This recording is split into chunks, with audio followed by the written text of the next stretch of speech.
Here we have a mixture problem. A confectioner sells two types of nut mixtures.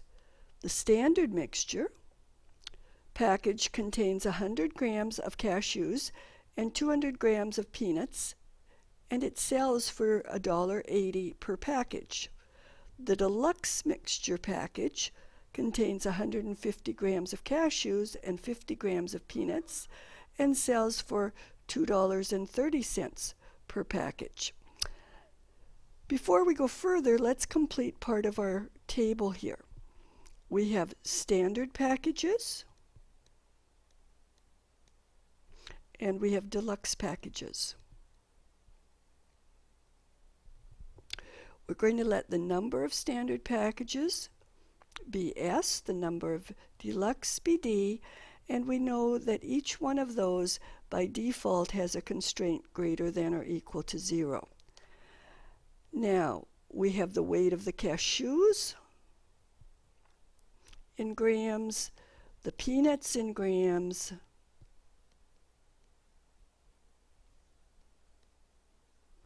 and the revenue in dollars.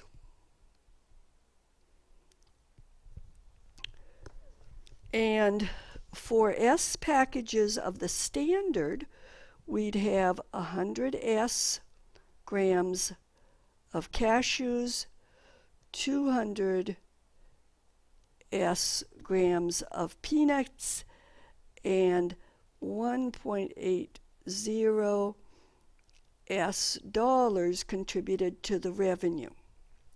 For the deluxe, we'd have 150 times D grams of cashews used and 50 D grams of peanuts and 2.30 D would be contributed to the revenue. So the totals are 100 S plus 150 D, 200 S plus 50 D, and 1.8 S plus 2.3 D. That is our revenue R. It is our objective function. We have additional constraints as before.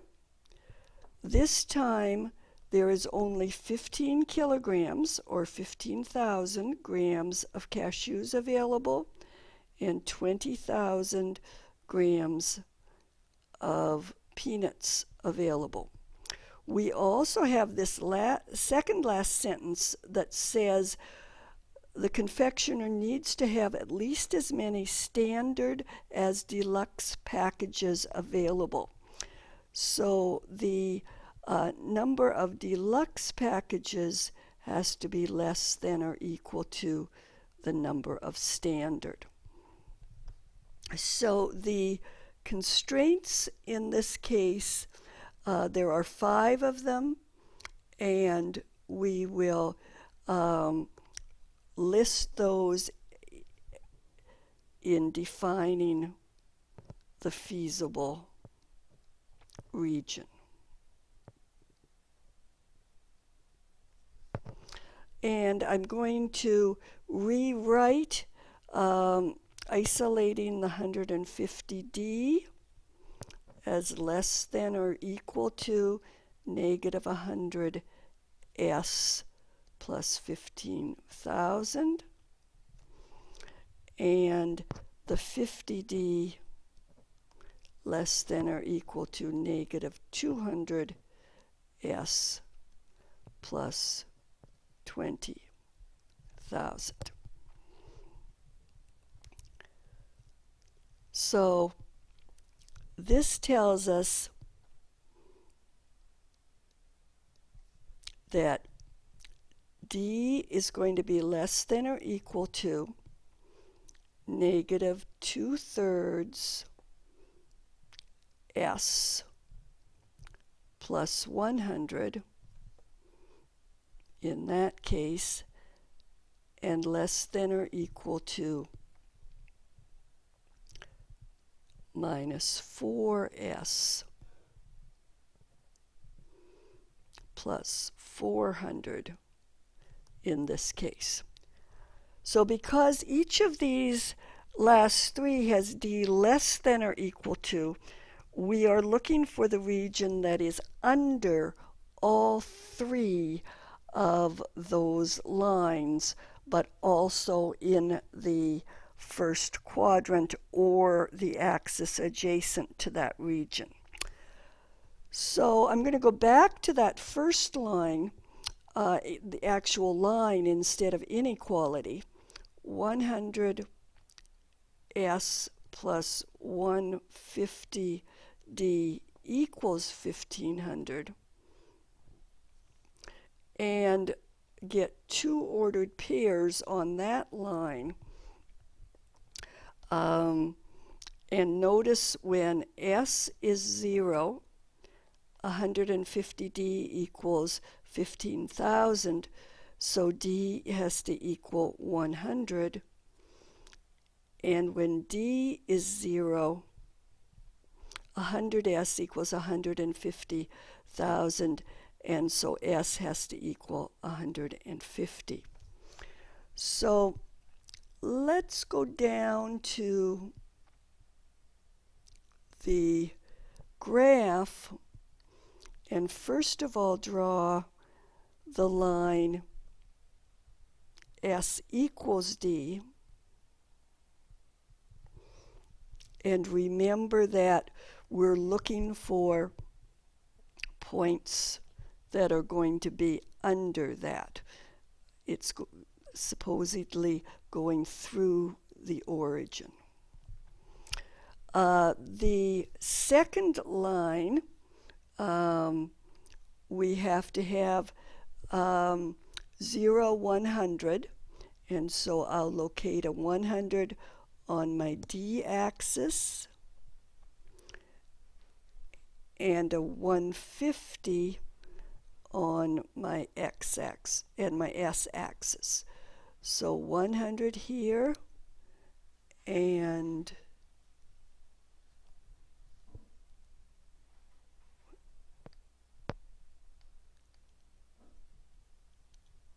this is my S-axis. Let's put 150 over here. And so this is the second last boundary. And so it's going to be under both of these. Right now, that would appear to be this little triangular space. But now we're going to go back to the second line and write it as, or the third line, depending on how you're counting, write it as 200S plus 50D equals 20,000. When S equals 0, 50D equals 20,000, and so D equals 400. And when D equals 0, 200S equals 20,000, so S is 100. So I have to locate D equals 400 and S equals 100.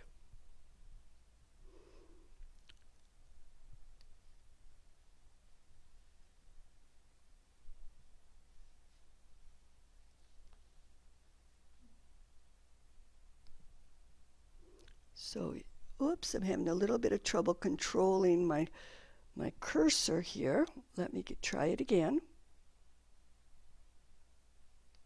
There we go. So here's 400 for D, and 100 for S. And here's my third line.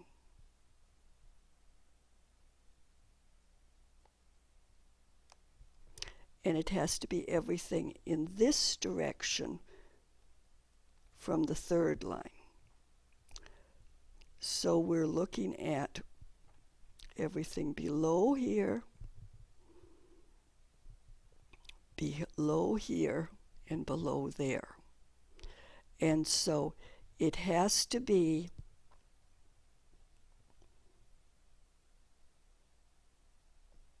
and also below here. And so it's everything in this region here together with the points on the axes that are adjacent to that region. So we have 4 vertices. We have 0, 0. We have R, which is the intersection of